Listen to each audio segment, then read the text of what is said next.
4 minutos nos separan de las 9 de la mañana y estamos a esta hora dándole la bienvenida a la presidenta del INAU, Marisa Lindner, que nuevamente nos está visitando. Bienvenida, ¿cómo le va? Muy bien, muchas gracias por la invitación. Bueno, para hablar obviamente sobre diversos temas, pero hay uno en particular que hoy llama la atención por el operativo, pero además por algunos detalles que se conocieron y porque nos interesaría saber cuál es el seguimiento que el INAU realiza de situaciones como esta en la que 7 personas terminaron procesadas por lo que pudo saberse por distribución de pornografía infantil. Pero lo curioso, tal vez para nosotros, no seguramente para ustedes como autoridades que deben estar en conocimiento de este tipo de procedimientos, es que la alerta había llegado desde el FBI, que existía un seguimiento desde el año 2017 de esta situación y en donde nuevamente vemos involucrado a una persona que ejerce docencia, es decir, que está en contacto con jóvenes, adolescentes y con niños. Muchas conclusiones se pueden sacar sobre el tema. Lo fundamental es los controles que existen sobre esta situación que uno cree que en las redes sociales quedan un poco impunes y que esto demuestra que de ninguna manera es así. Hay un seguimiento, un operativo, un trabajo que en este caso determinó 7 procesamientos. ¿Al INAU le cupo algún tipo de labor en toda esta situación? Hasta el momento no. No significa que a partir de la comunicación de la justicia nosotros podamos intervenir. En estos casos nosotros no tenemos elementos que den a conocer que las niñas y adolescentes involucradas sean uruguayas. Estamos hablando de fenómenos transnacionales, donde de alguna manera, y Uruguay no está exento, se crea pornografía y se distribuye en distintos países. En estos casos nosotros hasta el momento la justicia no ha dado cuenta de que haya niños y niñas uruguayas involucradas. No quiere decir que no lo exista. Básicamente sí, desde INAU trabajamos en el marco de los temas vinculados a las violencias. Esto es una de las formas más extremas de violencia hacia las niñas, niños y adolescentes. Y como ustedes saben, el año pasado hubieron algunas investigaciones, algunas de ellas dadas a conocer por INAU, otras por otros organismos públicos, que terminaron en procesamientos por pornografía infantil. La pornografía infantil puede ser bastante amplia en torno a sus modalidades, pero efectivamente lo que nosotros sabemos como información y básicamente Naciones Unidas ha dado a conocer hace algunos años cifras muy impactantes, que es un enorme negocio mundial. En ese momento se estimaban más de 20.000 millones de dólares anuales, por lo tanto es uno de los negocios más fuertes de redes internacionales, pero que también tienen expresión local. Hay distintos niveles de reproducción de pornografía y Uruguay, creo que acá sí, Uruguay tiene un marco normativo que ha sido muy importante en este proceso, que es la ley 17.815, que establece en sus 3 primeros artículos aspectos que tienen que ver con la definición de lo que se entiende por pornografía y, por lo tanto, permite la actuación en temas que son de alta complejidad. Ahora, Marisa, para entenderlo bien, porque a uno hay cosas que obviamente no le entran en la cabeza. Cuando hablamos de producción de pornografía infantil, ¿hablamos de personas en nuestro país que se dedican a producir material y subirlo en las redes? Es decir, ¿hablamos de organizaciones o de desviados mentales que lo hacen a nivel doméstico y que al subirlo a las redes es que se reproducen? ¿De qué estamos hablando? Hablamos de que en nuestro país existe, hablamos de que no necesariamente son personas enfermas, sino que están haciendo negocio con los cuerpos de las niñas y las adolescentes mayoritariamente, porque también existen niños. Pero efectivamente, es una forma, de alguna manera, de utilización como mercancía de los cuerpos de niñas y adolescentes que en nuestro país existen. Hay distintos niveles, hay redes transnacionales y hay producción de alguna forma que circula en medios locales, que también plantea distintas formas de expresión que pueden ser. Hay un elemento del cual nos estamos ocupando. INAU justamente para este periodo estival estuvo trabajando en un proyecto que se llama Conectate con tus derechos, dirigido a los adolescentes y a los niños, donde de alguna manera, básicamente, y esto va para lo que son formas de prevención, los primeros que tienen que tomar conocimiento, cuidarse, conocer sus derechos, son los niños. Por lo tanto, hay un mensaje en torno a lo que de alguna forma INAU está trabajando, que es el hecho de prevenirse, cuidarse, no generar elementos que los puedan exponer. Un segundo componente es trabajar hacia los papás y las mamás. Es decir, darles elementos e información que permitan acercarse a sus hijos, conocer de alguna forma cuáles son las maneras que tienen de comunicación y también trabajar en esto que es el autocuidado. Las formas de producción de pornografía infantil pueden ser diversas. Se pueden dar a través de las tecnologías y por lo tanto los chiquilines pueden exponerse a través de conectarse con algún extraño que lo filma y que luego eso se reproduce, o puede darse de forma directa. El año pasado se intervino en una situación de una persona que en un lugar céntrico convocaba a niños y adolescentes y lo filmaba. Es decir, hay elementos donde también estas personas se sirven de situaciones de extrema vulnerabilidad de niños y familias que las comercializan.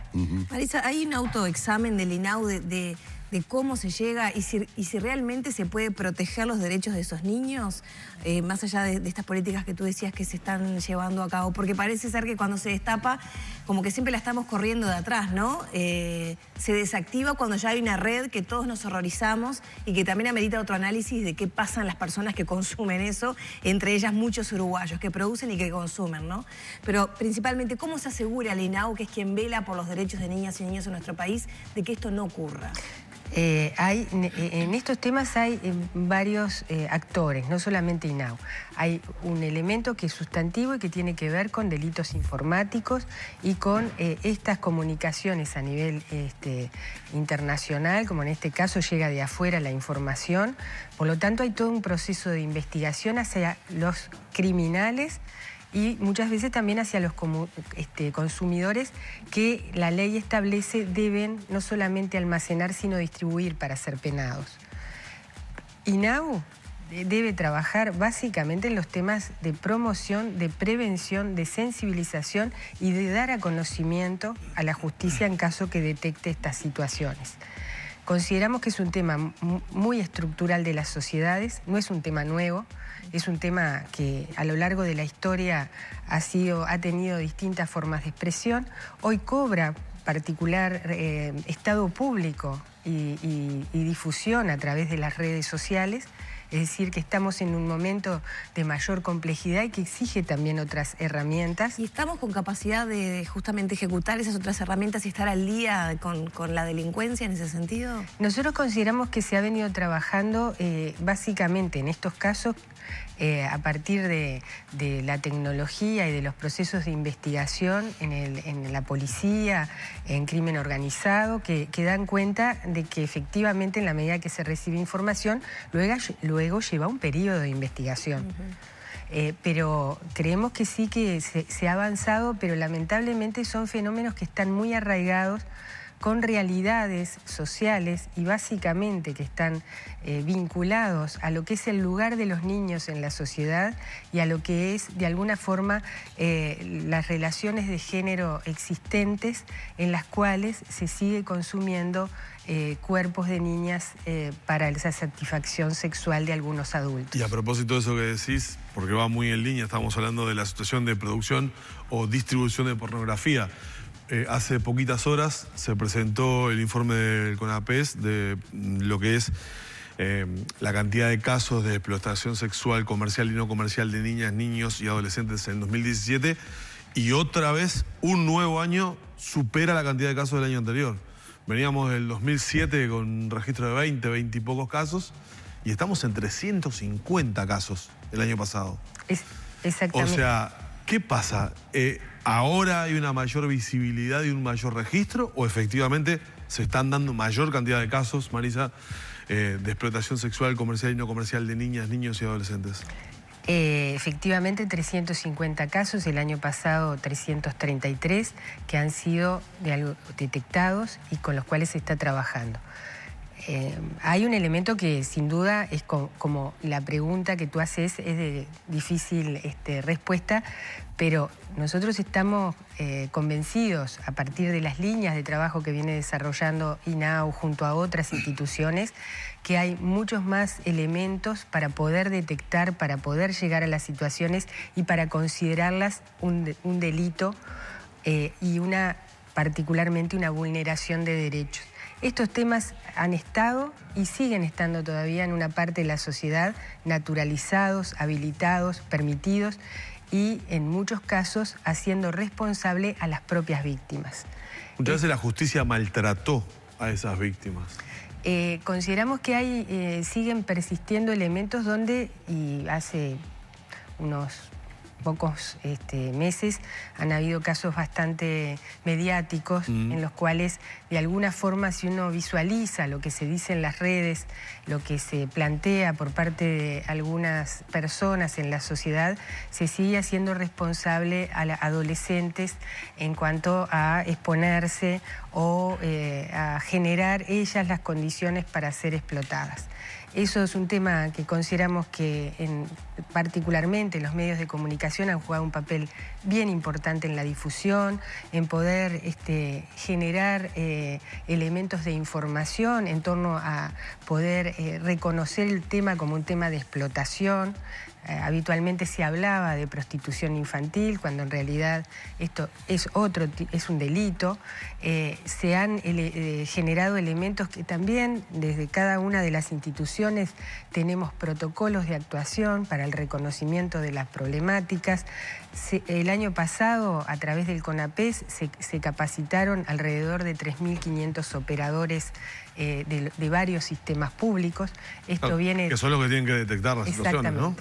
Y hay un aspecto que para la ciudadanía y para todos los que nosotros decimos somos servidores públicos es muy importante, y es poder escuchar a los niños y a los adolescentes.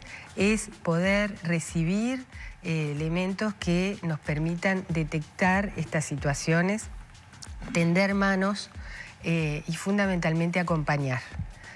Luego hay otros procesos que están vinculados con los procesos judiciales que creemos que hoy existen mejores herramientas de investigación para poder acceder a esa información. No es de fácil prueba, pero donde nosotros nos tenemos que concentrar como institución, en conjunto con otras instituciones como el MIDES, la salud, la educación, es en generar elementos para revertir más estructuralmente esto.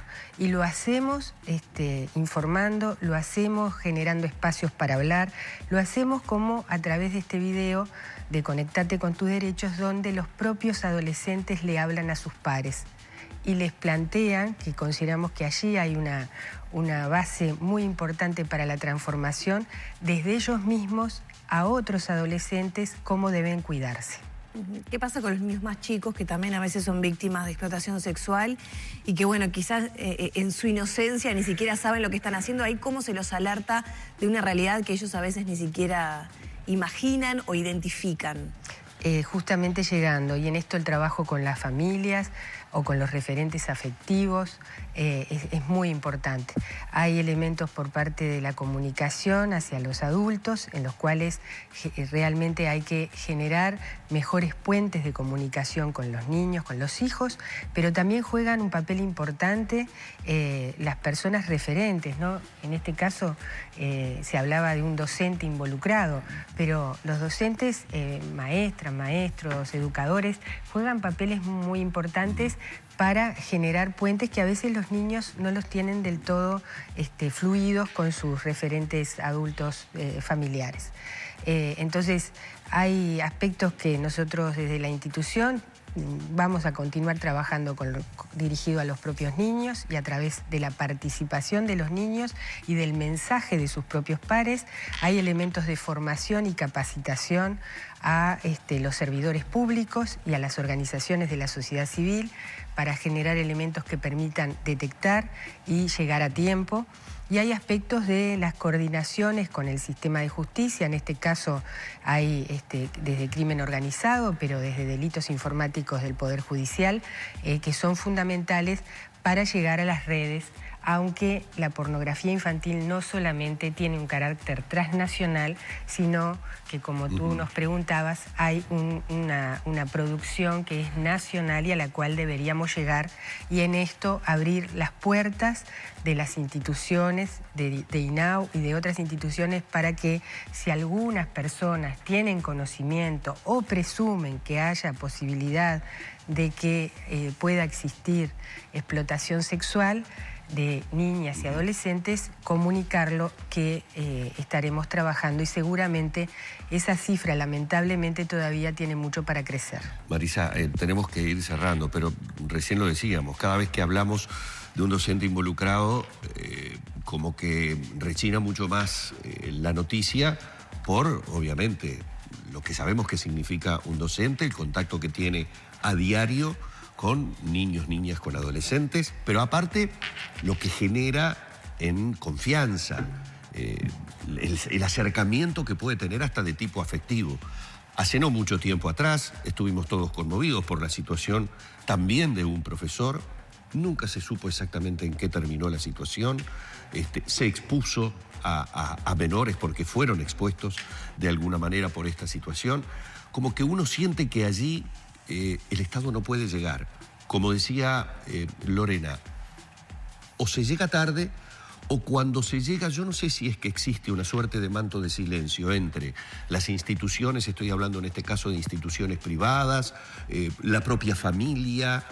¿Qué es lo que sucede que después a nivel público no sabemos qué sucedió con esa situación? Hoy estamos hablando de un docente donde nuevamente los detalles de la información hablan de un colegio privado en Carrasco y tal vez otra institución privada. Hace poco tiempo atrás hablamos de un docente también de instituciones privadas, mediático, y nunca más supimos qué sucedió con la situación.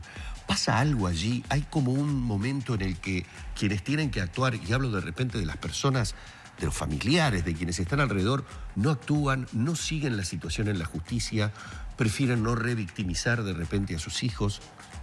En primer lugar, nosotros como institución necesariamente tenemos que trabajar para la protección de esas niñas, adolescentes, y por lo tanto la imagen debe ser cuidada, la intimidad debe ser cuidada. Por lo tanto, creemos que es necesario informar, pero luego de los procesos de trabajo más vinculados a las situaciones más particulares, cuidarlos y preservarlos. En relación a los adultos, esto no tiene clase social, transversaliza todos los sectores sociales, y muchas veces nos indigna con profundidad porque hay algunas personas que tienen más cercanía a los niños y más poder por los vínculos que se establecen a partir de ser docente, hay casos renombrados en situaciones vinculadas a personas vinculadas a la iglesia. Hay elementos donde no hay sector social que se salve de esto. Por lo tanto, nosotros desde hace algún tiempo decimos hay que levantar el telón. Cuando queda de alguna forma la escenografía a la vista, vemos que estas situaciones son muy impactantes y nos llevan a pensar que efectivamente están mucho más arraigadas de lo que nosotros estamos dispuestos a reconocer. Por lo tanto, creemos que hay mucho trabajo por hacer, que efectivamente implica desnaturalizar esto como algo normal o algo permitido o algo que de alguna manera involucra a sectores muy vulnerables, tanto económicos, sociales como afectivos. También hay niños que son captados por carencias desde el punto de vista de su autocuidado y tiene que ver también con aspectos que hay que trabajar, los temas de su autoestima y de sus vínculos con los adultos. Hay mucho trabajo por hacer y creo que allí hay un camino que nos hace responsables desde cada lugar a las instituciones, a la sociedad, a los medios de comunicación y sin duda a la justicia. ¿No habría que poner quizás en el foco a quienes cometen estos delitos y probablemente, no sé, tener algún tipo de test o evaluación psicológica de quienes trabajan, por ejemplo, en la enseñanza? En primer lugar... Que den más garantías a los padres y a los niños, ¿no? Es muy difícil de detectar, porque no son personas enfermas. Hay algunas personas que pueden estar enfermas, pero la mayoría, por poner un nombre tal vez un poco antipático, son buenos padres de familia. O sea, en este sentido no es en absoluto fácil poder detectar cuáles son, digamos, como aquellos perfiles. De todas formas, se trabaja en esto. Nosotros mismos estamos, para nuestras propias instituciones, tratando de generar mecanismos que permitan identificar, pero a partir de que no necesariamente y mayoritariamente no es una enfermedad, es muy difícil la detección, salvo poder analizar conductas, no menospreciar elementos en los cuales muchas veces, bueno, desde los piropos hasta la seducción, hasta determinados aspectos que tenemos que estar básicamente todos y todas atentos, porque detrás de esas cosas se pueden esconder este tipo de situaciones. Ya tenemos que terminar, pero quisiera un comentario sobre este caso que bueno, salió a la luz en estos días, de esta joven discapacitada en Castillos y que bueno, se abre, ¿no? Abrimos esa ventanita y se descubre un caso de esta joven que estaba desde los 13 años con un hombre mayor, que tiene un hijo en común y que, bueno, diferentes organismos del Estado estaban al tanto de esta situación y la cuestión se destapa cuando ya hay un hecho de su salud afectada, ¿no? ¿Qué seguimiento hacía el INAU de este caso? Nosotros estamos en este momento buscando información de la trayectoria de esta joven que tuvo un proceso de institucionalización. Estamos y el hijo está en esta pareja, entre comillas, porque la joven cuando inició la relación era menor, con un hombre mucho mayor. Bueno, el niño está en el INAU, ¿no? El niño está con medidas de protección integral bajo la tutela de INAU y en la medida que esto surge a partir de denuncias que se realizaron y en los cuales está interviniendo la justicia, nosotros estamos en estas horas tratando de buscar la información que nos permita tener mayor cabalidad de elementos para poder visualizar los caminos a seguir. Sin duda el niño tiene que estar bajo la órbita de protección. Es un caso realmente muy impactante y que creo que sin lugar a dudas tenemos muchas preguntas para hacernos y muchas respuestas que vamos a tener que encontrar en conjunto con todas las instituciones involucradas. Vamos a agradecerle a la presidenta del INAU, a Marisa Lindner, una vez más, su presencia en la mañana de Arriba Gente. Bueno, esperamos que tenga una buena semana. Muchas gracias.